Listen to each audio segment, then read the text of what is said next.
पाकिस्तान में Asia cup, भारतीय वजीर खेल का यू टर्न, पाकिस्तान जाने का फैसला किसको करना है, अनुराग ने मौकिफ बदल दिया।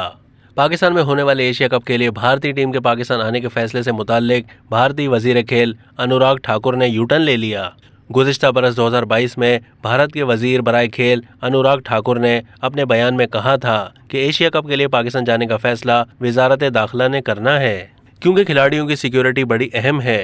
ताहम अब नागपुर में एक प्रेस कॉन्फ्रेंस के दौरान अनुराग ठाकुर ने अपने मौकिफ को तब्दील करते हुए इस मामले को भारतीय क्रिकेट बोर्ड के फैसले से मुंसलिक कर दिया। अनुराग ठाकुर का कहना था कि भारतीय क्रिकेट बोर्ड को एशिया कप में शिरकत के हवाले से फैसला करने दें, इसके बाद वजारत दाखिला फैसला करेगी। वाज़ेह है कि पाकिस्तान को रवां साल एशिया कप क्रिकेट टूर्नामेंट की मेजबानी करनी है, जबकि भारत ने पाकिस्तान में टीम भेजने से इनकार किया हुआ है। उसका मौकिफ है कि एशिया कप पाकिस्तान से किसी दूसरे मुल्क शिफ्ट किया जाए। भारत की जानिब से एशिया कप में शिरकत न करने के ऐलान पर पाकिस्तान ने भी रवां साल भारत में होने वाले वर्ल्ड कप से दस्तबरदार होने की धमकी दी हुई है। अब तक के लिए इतना ही। मज़ीद मालूमात के लिए डेली जंग के यूट्यूब चैनल को सब्सक्राइब कीजिए।